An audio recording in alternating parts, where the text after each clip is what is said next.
बँकेची निवडणूक आपण पाहिलं तर सहकार पॅनलला एक चांगलं यश मिळालं आहे. जवळपास 8 उमेदवार हे बिनविरोध आलेत आणि अशातच शहापूरमध्ये देखील आपला एक उमेदवार आहे. त्याची देखील आता ताकद वाढलेली दिसते आणि आपण त्याच्या प्रचारासाठी शहापुरात दाखल झाला. काय तुम्ही सांगाल या संदर्भात? 100% निवडून येणार. शहापूरचा जो शेवाचा प्रकाश वरकडी उमेदवार आमचा सहकार पॅनलचा आहे, 100% निवडून येणार. या ठिकाणी पाहिलं तर चर्चा खूप मोठी की भाजप विरुद्ध भाजप हा जिल्ह्याचा एक वेगळाच पॅटर्न तयार झालेला आहे. असं असताना सहकार पॅनलची बाजू मजबूत झालेली.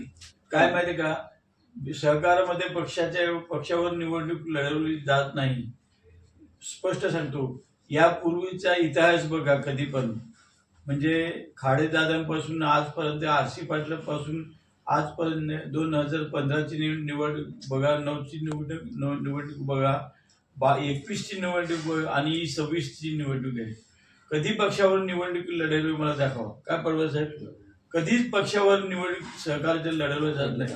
आता आम्ही 2015ची निवडणूक लढवली ती सहकार पॅनल मधून लढवली. 2015 ते 21 आम्ही त्या ठिकाणी राज्य केलं, ते पक्षावर न केलं, सहकारावर केले. 2021 ते 26ची निवडणूक जी होती ती सुद्धा आम्ही सहकार पॅनल म्हणून निवडणूक लढवली. त्याच्यामध्ये भाजपचे लोक होते, सेनेचे होते, CPM होते, राष्ट्रवादी होते, काँग्रेस होते, त्याचप्रमाणे बहुजन विकास आघाडीत फक्त 4च लोक होते. आणि अशा पद्धतीने सगळे सहकारामध्ये काम करणारे जाणकार लोक असते, मग तो कोणत्याही पक्षाचे असो, त्याला घेऊन आम्ही निवडणूक लढवली. एकदा बँकेमध्ये आम्ही चढलो की आमची पक्षाचे पादत्राणे आम्ही बाहेर ठेवतो, मग आम्ही सहकार म्हणून त्या ठिकाणी काम करतो. त्याच्यानंतर ज्याच्या त्याने पक्षाचं काम करावं असं त्याला मुभा असते. पहिल्यांदा असं घडलंय की ही निवडणूक पक्षीय लेवल लढवली गेली. आम्ही आमच्या पॅटर्न प्रमाणे आजही आम्ही भाजप, शिंदे गट, राष्ट्रवादी शरद पवार गट, शिवसेना आणि CPM, काँग्रेस, सगळ्या पक्षांचे लोक आम्ही आज सहकार पॅनलमध्ये घेतले. त्याच्यामुळे ही पक्षीय निवडणूक आम्ही लढवली नाही, ही पक्षीय निवडणूक परिवर्तित पॅनलने लढवलेली आहे. शहापूरमध्ये तिरंगी लढत होते. खरं बोललं जातं की परिवर्तन आणि सहकार या 2 उमेदवारांमध्ये ही लढाई, त्यामध्ये तिसरा देखील उमेदवार आहे. तुम्हाला काय वाटतं? मी पहिल्यांदाच बोललो की आमचा सहकार पॅनलचा प्रकाश वरकडे 100% निवडून येणार, मला ठाम खात्री आहे. साहेब, बँकेची पुढची ध्येय धोरणे काय आहेत? गेल्या 10 वर्षापासून आपण सत्तेत आहात. चांगला प्रश्न विचारला. अशाच प्रश्नांची अपेक्षा मला होती. बघा, 2017 साली ज्या वेळेला मी बँकेचा अध्यक्ष झालो त्यावेळेला बँकेच्या ठेवी 6,500 कोटी होत्या. आज बँकेच्या ठेवी 11,942 कोटी आहेत. बँकेचे ठेवी वाढणं म्हणजे सभासदांचा बँकेवर विश्वास वाढलेला याचे धोरण आहे, धोतक आहे. म्हणजे सभासदांना विश्वास आहे की बँक सुस्थितीत आहे म्हणून सभासद आपल्या ठेवी बँकेत ठेवतात. आणि ज्या वेळेला मी 2017ला ज्या वेळेला मी अध्यक्षपदाची सूत्रे हाती घेतली त्यावेळेला बँकेच्या प्रॉफिट 135 कोटी होता, आज 190 कोटी आहे. म्हणजे बँकेचा आलेख सतत वाढत आहे. बँकेला नाबार्डचा सतत ऑडिट वर्ग आहे. तसंच नाबार्डचे आणि RBIचे कोणत्याही लेवलला बँकेला कुठेही कोणत्या प्रकारची पनिशमेंट किंवा कोणत्याही प्रकारचे ताशेरे ओढलेले नाही. आणि अनेक शासकीय अहवाल असतील, म्हणजे CMEGP, PMFME यासारख्या ज्या शासनाच्या सुशिक्षित बेरोजगारांना ज्या योजना दिल्या जातात त्या योजनेमध्ये चांगलं काम केलं म्हणून शासकीय लेवलला महाराष्ट्रामध्ये आपल्या बँकेला प्रथम पारितोषिक मिळालं आहे. म्हणजे कलेक्टर लेवलला ज्या शासकीय लेवलला ज्या मिटिंग होतात त्यामध्ये अहवाल गेलं का PMFME मध्ये सर्व जिल्हा बँकेमध्ये ठाणे जिल्हा मध्यवर्ती सहकारी बँकेने चांगलं काम केलंय.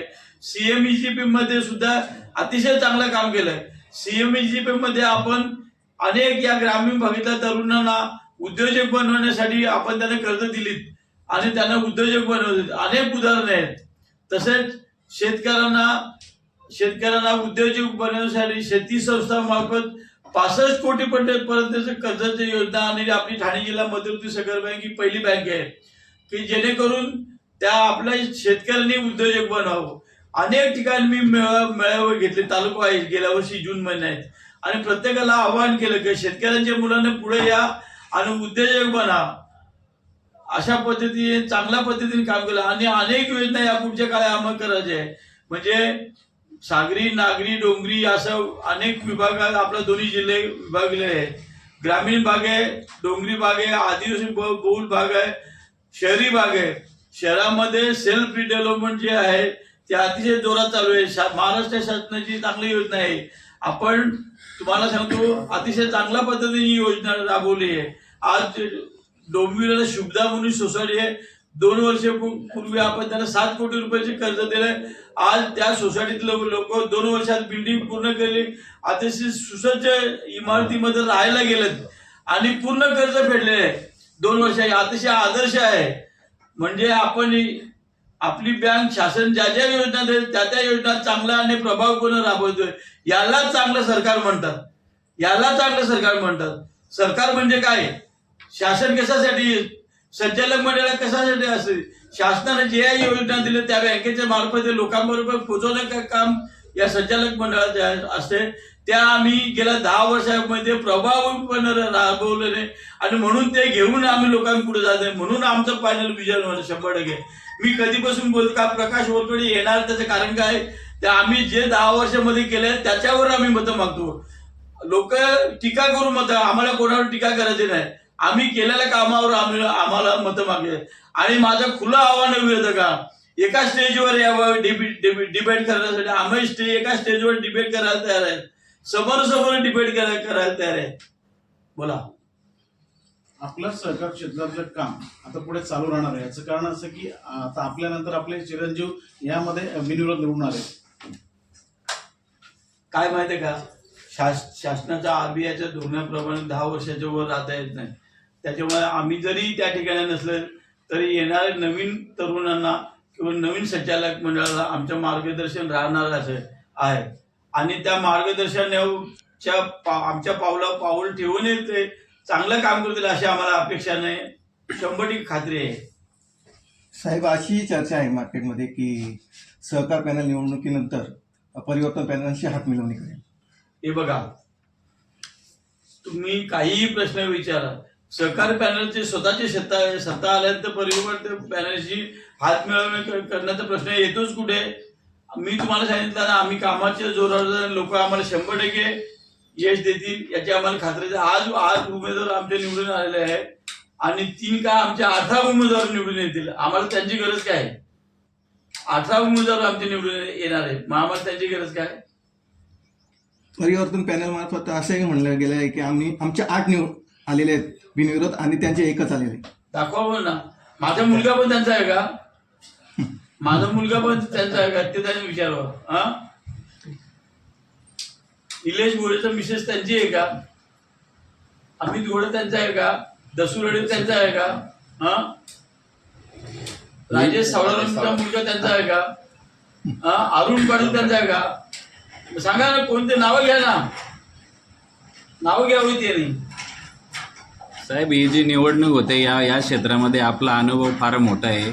या निवडणुकीसाठी जे मतदार आहेत त्यांसाठी आपण काय सांगू? मतदारांना एकच सांगतो की बँक ज्या पद्धतीने ही बँक खाडेदारांपासून इतिहास आहे. या बँकेला 1958 साली ही बँक स्थापन झाली.